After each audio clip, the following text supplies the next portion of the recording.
हम उन मुद्दों पर बात करेंगे जो लोगों को पता तो होने चाहिए लेकिन सब छुपा के रखते हैं, या फिर हमारे देशभक्त मीडिया इनको कोने कर देता है फॉर मोर इम्पोर्टेंट इश्यूज जैसे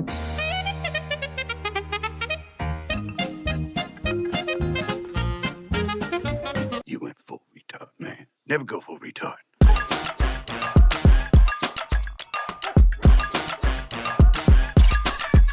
आजकल टीवी पे न्यूज मिलना उतना ही मुश्किल है जितना IRCTC के चिकन करी में चिकन मिलना। हम जो भी इस शो पे प्रेजेंट करेंगे उसके फैक्ट्स आपको डिस्क्रिप्शन में मिल जाएंगे। अगर आपको और गहराई से जानना है तो प्लीज डिस्क्रिप्शन जरूर देखिए। हमारी कोशिश सिर्फ इतनी है कि हम सब थोड़ी गहराई से सोचें और सोचने की आदत ना छोड़े। अगर आपको लगता है कि मेन स्ट्रीम मीडिया आपके मुद्दे नहीं उठा रही है तो ये शो आपके लिए है। सब्सक्राइब कीजिए, बेल आइकन प्रेस कीजिए जैसे हर नया एपिसोड आप देख पाए। तो आज की हमारी कहानी है अडानी के कोयला किंग बनने की और इसकी शुरुआत होती है कोल इंडिया को साइड में करके। Gearing up to deliver his electoral promise of reviving investment and reforming infrastructure to boost growth. And BJP sources insist that the country's largest coal producer could well be at the receiving end of these reforms. The new government could break up Coal India into smaller companies with state governments holding equity stake in them. 2013-14 में कोल India सरकारी कंपनियों में सबसे बेहतरीन company मानी जाती थी। कोल India ने सरकारी कंपनी होते हुए साल 2014-15 में भारत सरकार को 10,000 करोड़ का टैक्स दिया था। कोल इंडिया को 2011 में महारत्न का दर्जा दिया भारत सरकार ने। देश में 215 पब्लिक सेक्टर एंटरप्राइजेस है, उनमें से ये 5वीं कंपनी थी जिसको ये महारत्न का दर्जा मिला। ये आज भी दुनिया की सबसे बड़ी कोल उत्पादक कंपनी का खिताब रखती है। We are nowhere comparable to China, Australia or US in terms of underground mining, and that can come only if the global majors are coming, because Coal India doesn't have expertise in underground mining. So I think the best reform that can take place is to open up the sector as quickly as possible. Breaking Coal India into several subsidiaries, making them independent will not really answer that requirement. Public sector company को privatise किया जाता है तो उसके reason ये होते हैं कि वो एफिशिएंट नहीं है, टैक्स पेयर अपने पैसों से चला रहा है, लॉस मेकिंग होगी तो टैक्स पेयर के पैसों का नुकसान होगा कि प्राइवेट प्लेयर आने से एफिशिएंसी बढ़ जाएगी। The lack of significant growth in domestic production and quality private players with core coal mining expertise is further worrying the government. India's electricity generation is directly dependent upon the coal sector, which is why the need of the hour is ramping up domestic production. The coal sector, for one, could use not just innovative technology and effective management, but also opening up of the sector to accomplished foreign players. पर कोल India के साथ ये कोई भी बातें सच नहीं थी। तो अब सवाल ये है कि जब सब कुछ इतना बढ़िया चल रहा था तो हमारी कोल माइंस अडानी को सौंपने की क्या जरूरत पड़ गई? जरूरत पड़ी नहीं, पड़वाई गई। हम बताते हैं कैसे। जून 2020 ये वो वक्त था जब पूरा देश कोविड के लॉकडाउन से जूझ रहा था। माइग्रेंट्स की कतारें सड़कों पर दिख रही थी, लोग डर में जी रहे थे और इस सब के बीच सरकार चुपके से एक नोटिफिकेशन ले आती है। इस नोटिफिकेशन के तहत प्राइवेट सेक्टर को कोल माइंस में माइनिंग की खुली छूट दी जाती है। आप प्रायोरिटीज देख रहे हैं सरकार की, जब लोग पैदल घर जा रहे हैं, दुकानें बंद है, रेलवे ट्रैक्स पर अपना दम तोड़ रहे हैं, काम धंधा ठप है, बंदे के पास एक हफ्ते का राशन नहीं है और इस बीच में सरकार को लग रहा है आपदा में अवसर। इससे पहले तो प्राइवेट कंपनीज को बैकडोर एंट्री मिलती थी, पर इस नोटिफिकेशन के बाद प्राइवेट कंपनीज के लिए रेड कार्पेट बिछ गया। तो इस नोटिफिकेशन से रास्ता तो तैयार हो गया, पर एक कहानी की जरूरत थी इसको जस्टिफाई करने के लिए। अब आते हैं अक्टूबर 2021 में। मीडिया में एक माहौल क्रिएट किया गया कि भारत के पावर प्लांट्स में सिर्फ 4 दिन का कोयला है। India staring at a big energy crisis. Only 4 days of coal reserve supply left. Captive power producers are facing a shortage of coal and they have raised these concerns in a letter to the coal ministry as well. The entire country is staring at a massive power crisis. In the latest, we've learned that there is only 4 days of coal left in 21 power plants. सिर्फ 4 दिन सुनते ही सब लोग full panic में। दादा सोच रहा है कि मैं लैंटन के नीचे पड़ा था, अब मेरा पोता भी लैंटन के नीचे पड़ेगा क्या? अब एंट्री होती है एसोसिएशन ऑफ पावर प्रोड्यूसर्स के डायरेक्टर जनरल अशोक खुराना की। अशोक खुराना जी एक खत लिखते हैं कोल सेक्रेटरी को, जिसमें ये मीडिया की न्यूज का हवाला देते हुए वो कहते हैं कि हमें और कोयला खोदने की जरूरत है। जब एक तरफ ये कोल शॉर्टेज की अफवाह फैलाई जा रही थी, वहीं कोल मिनिस्ट्री संसद में खड़े होकर कह रही है कि कोई कोल शॉर्टेज नहीं है। It is a matter of fact that today the entire country, nobody is facing a coal shortage, and therefore it is quite obvious that the stocks will be higher side or production will be calibrated based on the demand. Having said that, we are also making effort to evacuate more stocks to the coastal plants, where we are hoping that the imported coal will gradually come down and domestic coal will replace imported coal wherever technically feasible. Centre for research on energy and clean air ने भी वही कहा कि कोल के production में कोई कमी नहीं है। ये शॉर्टेज थर्मल पावर प्लांट्स में सही तरह से स्टॉकिंग नहीं होने की वजह से हो रही थी। जब मीडिया ये झूठ फैला रहा था कि कोल की शॉर्टेज है, तब क्रिया की रिपोर्ट के हिसाब से 2022 में हमने सबसे ज्यादा कोल प्रोड्यूस किया था, 2021 से 8.5% ज्यादा। चल क्या रहा है? शॉर्टेज है या नहीं है?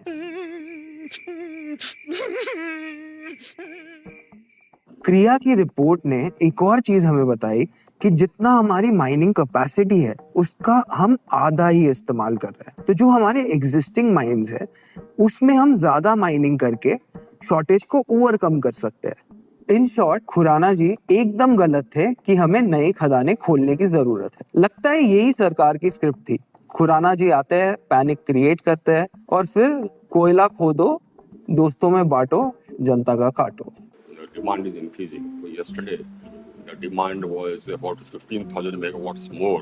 So we are meeting whatever demand is there, but the demand has increased. So the demand is increasing now. That's good news. It has increased tremendously, and it's increasing fast. तो सरकार उस वक्त कह रही है कि डिमांड के अचानक से बढ़ जाने से ये प्रॉब्लम आ गई, पर कैसे? Increased for two reasons. One, for 28 million consumers under Saubhagya connected every home. Now they are all buying fans, coolers, television sets. The economy is opening up and the economy is growing. So that's good news. And one problem, of course, was that, we had rains in the coal-bearing areas. The coal extraction also gets affected. भाई, पर आपके पास तो department of science and technology के future cabinet minister है ना? हाय, मेरा नाम है सृष्टि गोयल। आप देख रहे हैं ABP live. And guess what, हम आ गए हैं नेताजी की कुंडली के सीजन 2 के साथ, क्योंकि आपने सीजन 1 को इतना सारा प्यार जो दिया है। अब क्रिया का कहना है कि जो ट्रेन्स ऑलरेडी पावर प्लांट जा रही है उसमें अगर 50 डिब्बे और जोड़ दिए जाए तो फिर ये शॉर्टेज से निपटा जा सकता था। अब आसान क्या है, ट्रेन में 50 डब्बे जोड़ना या नई कोयले की खदानें खोदना? Good question, you are a good question. Demand के अचानक बढ़ने से शॉर्टेज हो गई, मतलब सच में? अब तो सब बोल दे। अब people's commission on public services and public sector हमें बता रही है कि अगर शॉर्टेज हुआ भी तो सरकार का काम है ना फोकस करके उसे स्टॉक करना। अगर ये शॉर्टेज है भी तो सरकार की नाकामी की वजह से है ना। क्यों सरकार ये शॉर्टेज प्रिडिक्ट नहीं कर पाई? It is not a power crisis. We are meeting the entire demand of the country. The coal supplies are something which we have to monitor. Now it's an ongoing process because coal is dispatched from the mines every day by rigs. So we are monitoring that. एक normal घर में जहाँ gas cylinder use होता है और अगर 4 guest आ जाए तो हम सबको पता है कि गैस सिलेंडर जल्दी खत्म होगा, ज्यादा खाना बनेगा, ज्यादा चाय बनेगी, ज्यादा गैस यूज होगा। तो आप क्या गैस सिलेंडर के खत्म होने के लिए रुकेंगे क्या? आप मंगा लेंगे ना दूसरा सिलेंडर। और अगर ये आप कर सकते हैं तो ये आपकी सरकार कोयले के लिए क्यों नहीं कर सकती? क्यों ये न्यूज आई कि 4 दिन का ही कोयला बाकी है पूरे देश में? रिपोर्टर्स कलेक्टिव ने भी लिखा था कि एक्सपर्ट्स ऑलरेडी ये आशंका जता रहे हैं कि कोल शॉर्टेज का हवाला देकर ये और खदानें प्राइवेट प्लेयर्स के हाथ में डालने की सीधी साजिश है। और मैं आपको बता दूं, ये तो अभी शुरुआत है। खुराना जी ने अपनी चिट्ठी में मोदी जी का फेवरेट वर्ड आत्मनिर्भर यूज करके कहा कि अगर हमें कोल शॉर्टेज से डील करना हुआ तो हमें भारत के घने जंगलों में कोयले के खदान खोदने पड़ेंगे। अब इंटरेस्टिंग बात यह है कि इसी सरकार की एनवायरनमेंट मिनिस्ट्री ने कुछ 15 कोल ब्लॉक्स पे बहुत सीवियर एनवायरमेंटल कंसर्न्स की वजह से कोल माइनिंग पे टोटल रोक लगा दी थी।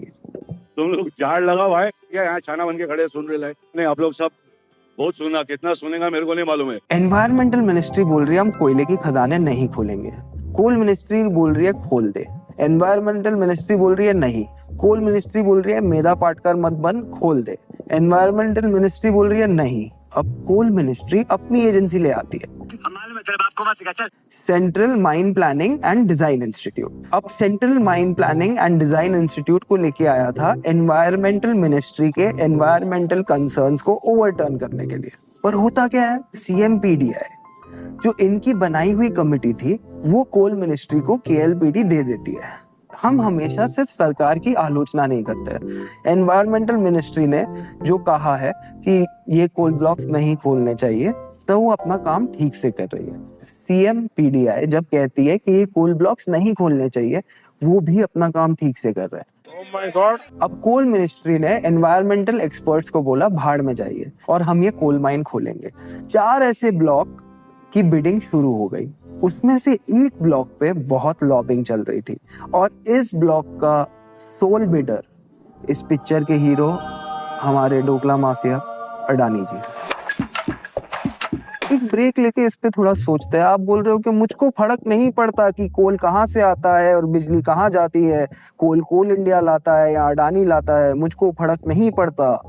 फर्क पड़ता है और हम बताते हैं क्यों। अब फाइनेंशियल टाइम्स की एक इन्वेस्टिगेशन बताती है कि अडानी ने इंडोनेशिया से कोयला इंपोर्ट किया। इंडोनेशिया से निकल के जब उसके गुजरात के मुंद्रा पोर्ट पे वो सेम कोयला पहुंचा, ये जर्नी में कोयले का दाम डबल हो गया। फाइनेंशियल टाइम्स की एक और इन्वेस्टिगेशन हमें ये बताती है कि अडानी ने इंडोनेशिया से लो ग्रेड कोयला इंपोर्ट किया और उसको हाई ग्रेड कोयले के रेट में बेचा। लो ग्रेड कोयला और हाई ग्रेड कोयले में डिफरेंस है। लो ग्रेड कोयला जलेगा ज्यादा, बिजली देगा कम। हाई ग्रेड कोयला जलेगा कम, बिजली देगा ज्यादा। अब ये अडानी कोयले के लेन देन में इतनी हेरा फेरी कर रहा है, तो जब इसके हाथ में कोयले की खदान ही दे दी जाएगी तो ये क्या क्या करेगा। और अगर आप सोच रहे हैं कि इसका आपको क्या फर्क पड़ सकता है, तो शायद आपके बिजली के बिल और आपके फेफड़ों में ये फर्क आप एक दिन देख लेंगे। जब UPA 2 की सरकार थी तो कोलगेट स्कैम एक बहुत बड़ा इशू था। आप न्यूज़पेपर खोले, 0 पे 0 लगे हुए हैं। Colgate fire, which is now directly on 7RCR, is intensifying by the day. The opposition is mincing no words in its attack on the Prime Minister, holding him responsible for the multi-crore coal scam that continues to rattle the government. No, the BJP's attack, I think, is entirely justified. And even now, this is not satisfactory. Why was he not named in the FIR? कोयला घोटाले को लेकर प्रधानमंत्री ने आज सदन में बयान दिया। इसके बाद बीजेपी इस वक्त इसी मामले को लेकर एक प्रेस कॉन्फ्रेंस कर रही है। रविशंकर प्रसाद इस प्रेस कॉन्फ्रेंस को संबोधित कर रहे हैं। टीवी चैनल खोले कि अरे कोयले की खदान यहाँ दे दी, इसको दे दी, उसको दे दी, यही न्यूज चलते रहा। जब ये सरकार विपक्ष में थी तो ये कोलगेट स्कैम का हवाला देकर क्या नहीं कहा इन्होंने। केंद्र सरकार के 2 मंत्रियों के इस्तीफे के बाद आज बीजेपी ने सबसे बड़ा हमला किया। कोयले की कालिख में सीधे प्रधानमंत्री का इस्तीफा मांग लिया और मनमोहन सिंह को चौपट राजा कहा। पूरा का पूरा घोटाला हुआ है, अपारदर्शी तरीके से हुआ है और इसके प्रमुख कौन थे? खुद प्रधानमंत्री प्रमुख थे। अब कोलगेट स्कैम के हिसाब से जो इलीगल था, जब ये लोग सत्ता में आए तो उसको लीगल बना दिया। अब रिपोर्टर्स कलेक्टिव हमें बता रहा है कि कैसे सरकार ने कोल ऑक्शन के रूल्स चुपचाप से बदल दिए कि अगर कंपिटिटिव बिडिंग ना भी हो, कि मतलब बोली लगाने में अगर सिर्फ एक पार्टी भी हो, तब भी माइंस सोल बिडर को हैंडओवर की जा सकती है। सिंगरौली के घने जंगलों में 250 मिलियन टन का कोल ब्लॉक अडानी को ऐसे ही मिल गया। मोदी है तो मुमकिन है। आज हसदेव जैसे घने जंगल, जिसको छत्तीसगढ़ के लंग्स भी बोला जाता है, वो जो हसदेव में आदिवासी अडानी के खिलाफ प्रोटेस्ट कर रहे हैं वहाँ, वो सिर्फ अपने जल जंगल के लिए नहीं, वो आपके लिए भी प्रोटेस्ट कर रहे हैं। कौन चुकाएगा कोयले का भार? आपका बेटा जो है बेरोजगार। तो इस कहानी में हमने आपको बताया कि कोयला किंग अडानी को 250 मिलियन टन की कोयले की खदान कैसे अवार्ड हुई। अगर आपको ये स्टोरी पसंद आती है और आप किसी तक पहुंचाना चाहते हैं तो इस वीडियो को शेयर करें। अगर आप ऐसी कहानी दोबारा सुनना चाहते हैं तो इस वीडियो को सब्सक्राइब करें। Thank you.